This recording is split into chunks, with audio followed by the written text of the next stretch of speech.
ನಾಳೆ ದೇಶಾದ್ಯಂತ NEET UG ಮರುಪರೀಕ್ಷೆ ನಡೆಯಲಿದೆ. ದೇಶದ 551 ನಗರಗಳಲ್ಲಿ ನೀಟ್ ಮರುಪರೀಕ್ಷೆ, ವಿದೇಶದ 14 ನಗರಗಳಲ್ಲಿ ನೀಟ್ ಮರುಪರೀಕ್ಷೆ. ಮಧ್ಯಾಹ್ನ 2 ಗಂಟೆಯಿಂದ ಸಂಜೆ 5:15ರವರೆಗೆ ಎಕ್ಸಾಮ್ ನಡೆಯಲಿದೆ. 22.79 ಲಕ್ಷ ಅಭ್ಯರ್ಥಿಗಳು ನೋಂದಣಿ ಮಾಡಿಕೊಂಡಿದ್ದಾರೆ. ನೀಟ್ ಪರೀಕ್ಷೆ ಬರೆಯಲಿದ್ದಾರೆ. 2 ಲಕ್ಷಕ್ಕೂ ಹೆಚ್ಚು ಸಿಬ್ಬಂದಿಯನ್ನು ನಿಯೋಜನೆ ಮಾಡಲಾಗಿದೆ. ಮೇಲ್ವಿಚಾರಣೆಗಾಗಿ 6,669 ವೀಕ್ಷಕರನ್ನು ನಿಯೋಜಿಸಲಾಗಿದೆ. ಸ್ವತಂತ್ರ ಮೇಲ್ವಿಚಾರಣೆಗಾಗಿ 6,669 ವೀಕ್ಷಕರ ನಿಯೋಜನೆ. ಪರೀಕ್ಷೆಗಾಗಿ 22 ಲಕ್ಷಕ್ಕೂ ಅಧಿಕ ಅಭ್ಯರ್ಥಿಗಳು ನೋಂದಣಿ ಮಾಡಿಕೊಂಡಿದ್ದಾರೆ. ನೀಟ್ ಮರುಪರೀಕ್ಷೆಯಲ್ಲೂ ಮಹಾ ಎಡವಟ್ಟು. ನಾಗ್ಪುರದ ವಿದ್ಯಾರ್ಥಿಗೆ ಅಬುಧಾಬಿ ಪರೀಕ್ಷಾ ಕೇಂದ್ರ ಅಂತ ಹಾಲ್ ಟಿಕೆಟ್ ಅನ್ನು ಕೊಡಲಾಗಿದೆ. ಶಾಲೆಯ ವಿಳಾಸವನ್ನ ಹಾಕಲಾಗಿದೆ ರಾಷ್ಟ್ರೀಯ ಟೆಸ್ಟಿಂಗ್ ಮಂಡಳಿಯಿಂದ.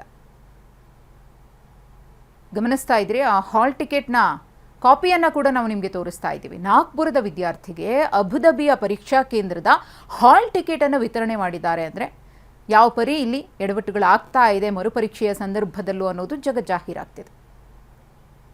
कैसा है, पहले नीट की जो परीक्षा कैंसिल हुई उसके बाद में दोबारा 21 तारीख की नीट की परीक्षा का डिक्लेरेशन हुआ और 14 तारीख को एडमिट कार्ड इशू करने की तारीख दी गई.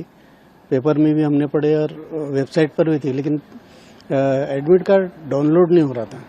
कल 4 बजे वो डाउनलोड हुआ. डाउनलोड होने के बाद में हमने जब देखे उसको जो सेंटर मिला है वो अबुधाबी लिखा था.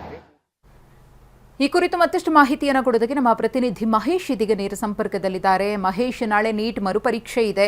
ಎಲ್ಲ ರೀತಿಯ ಸಿದ್ಧತೆಗಳನ್ನು ಮಾಡಿಕೊಳ್ಳಲಾಗಿದೆ. ಯಾವುದೇ ರೀತಿಯ ಲೋಪಗಳಾಗಬಾರದು, ಪಾರದರ್ಶಕವಾಗಿ ಎಕ್ಸಾಮ್ ಇರಬೇಕು ಅಂತ ಹೇಳಿ. ಅದರ ಜೊತೆಗೆ ಒಂದು ಎಡವಟ್ಟು ಕೂಡ ಆಗಿದೆ. ನಾಗ್ಪುರದ ಅಭ್ಯರ್ಥಿಗೆ ಅಬುಧಾಬಿಯ ಆಲ್ ಟಿಕೆಟ್, ಅಂದರೆ ಅಲ್ಲಿನ ಅಡ್ರೆಸ್ನ ಆಲ್ ಟಿಕೆಟ್ ಕೊಟ್ಟಿದ್ದಾರೆ. ಅಂದರೆ ಆರಂಭದಲ್ಲಿ ಹೀಗಾದರೆ ನಾಳೆ ಎಕ್ಸಾಮ್ ಟೈಮಲ್ಲಿ ಹೇಗೆ ಅನ್ನೋ ಆತಂಕ ಸಹಜವಾಗಿ ಅಭ್ಯರ್ಥಿಗಳಲ್ಲಿ ಇದ್ದೇ ಇರುತ್ತೆ. ಮಧುಶ್ರೀ, ಖಂಡಿತ ಸಹಜವಾಗಿ ವಿದ್ಯಾರ್ಥಿಗಳಲ್ಲಿ ಒಂದಷ್ಟು ಆತಂಕ ಕೂಡ ಮನೆ ಮಾಡಿರುವಂಥದ್ದು. ಆದರೂ ಕೂಡ ಕೇಂದ್ರ ಸರ್ಕಾರ ಮತ್ತು NT ಈಗಾಗಲೇ ನಾಳೆ ಏನು ಒಂದು ಪರೀಕ್ಷೆ ನಡೆಸೋದಕ್ಕೂ ಕೂಡ ಸಕಾಲ ಸಿದ್ಧತೆ ಮಾಡಿಕೊಂಡಿರುವಂಥದ್ದು. ಇದರಲ್ಲಿ 22,79,000 ವಿದ್ಯಾರ್ಥಿಗಳು ಕೂಡ ಭಾಗಿಯಾಗ್ತಾರೆ ಅಂತ ಹೇಳ್ಬೋದು. ಹೀಗಾಗಿ 6,000 ಅಧಿಕ ಏನು ಒಂದು ವೀಕ್ಷಕರ ನೇಮಕ ಕೂಡ ಆಗಿರುವಂಥದ್ದು. ಸಂಪೂರ್ಣವಾಗಿ ಏನು ಕೇಂದ್ರ ಸರ್ಕಾರ ಮತ್ತು ಆಯಾ ರಾಜ್ಯ ಸರ್ಕಾರಗಳ ಹಿಡಿತದಲ್ಲಿ ಒಂದು ಪರೀಕ್ಷೆ ನಡೀತೆ ಅಂತ ಹೇಳ್ಬೋದು. ಹೀಗಾಗಿ ಸಾಕಷ್ಟು ಬಂದೋಬಸ್ತ್ ವ್ಯವಸ್ಥೆ ಕೂಡ ಮಾಡಿಕೊಂಡಿರುವಂಥದ್ದು. ಅಂದರೆ 2 ಲಕ್ಷಕ್ಕೂ ಅಧಿಕ ಸಿಬ್ಬಂದಿ ಕೂಡ ನೇಮಕ ಆಗಿದೆ. ನಾಳೆ ಮಧ್ಯಾಹ್ನ 2 ಗಂಟೆಯಿಂದ ಸಂಜೆ 5:15ವರೆಗೂ ಕೂಡ ಪರೀಕ್ಷೆ ನಡೀತೆ ಅಂತ ಹೇಳ್ಬೋದು. ಏನು ಬರುವಂಥ ವಿದ್ಯಾರ್ಥಿಗಳು 11 ಗಂಟೆಯಿಂದ 1:00 ಒಳಗಡೆ ಒಂದು ಪರೀಕ್ಷಾ ಕೇಂದ್ರಗಳಿಗೆ ಬರಬೇಕಾಗುತ್ತೆ. ಅಷ್ಟರೊಳಗಡೆ ಅದಾದ ನಂತರ ಏನು ಒಂದು ಕೇಂದ್ರಗಳು ಕ್ಲೋಸ್ ಆಗುತ್ತೆ ಅಂತ ಹೇಳ್ಬೋದು. ಈ ನೆಲೆಯಲ್ಲಿ ಈಗಾಗಲೇ ಕೇಂದ್ರ ಸರ್ಕಾರ ಮತ್ತು NTA ಸ್ಪಷ್ಟಪಡಿಸಿರುವಂಥದ್ದು, ವಿದ್ಯಾರ್ಥಿಗಳು ಯಾವುದೇ ರೀತಿ ಆತಂಕ ಪಡುವಂಥ ಅಗತ್ಯ ಇಲ್ಲ ಅಂತ ಹೇಳಿದ್ರು ಕೂಡ ಈಗ ನಾಗ್ಪುರದ ಓರ್ವ ವಿದ್ಯಾರ್ಥಿಗೆ ಅಬುಧಾಬಿಯಲ್ಲಿ ಕೇಂದ್ರ ಇರುವಂಥ ಒಂದು ಹಾಲ್ ಟಿಕೆಟ್ ಕೂಡ ಇಶ್ಯೂ ಮಾಡಿರುವಂಥದ್ದು. ಇದರಲ್ಲಿ ತಾಂತ್ರಿಕ ದೋಷ ಆಗಿದೆ ಅನ್ನೋದು ಕೂಡ ಒಪ್ಕೊಂಡಿರುವಂಥದ್ದು. ಹೀಗಾಗಿ ಅವರಿಗೆ ಮರುಪರಿಶೀಲನೆ ನಡೆಸಿ ಮತ್ತೊಮ್ಮೆ ಏನು ಇಲ್ಲಿ ಸ್ಥಳೀಯ ಒಂದು ಕೇಂದ್ರಕ್ಕೂ ಕೂಡ ಅನುಮತಿ ನೀಡ್ತೀವಿ ಅಂತೇಳಿ ಹೇಳಿಕೆ ನೀಡಿರುವಂಥದ್ದು. ಹೀಗಾಗಿ ನಾಳೆ ನಡೆಯುವಂಥ ಒಂದು ಏನು ಪರೀಕ್ಷೆಗೆ ಸಾಕಷ್ಟು ಸಿದ್ಧತೆ ನಡೆಸಿಕೊಂಡಿರುವಂಥದ್ದು. ಮಧುಶ್ರೀ, ಧನ್ಯವಾದ ಮಹೇಶ್ ತಮ್ಮ ಮಾಹಿತಿಗಾಗಿ.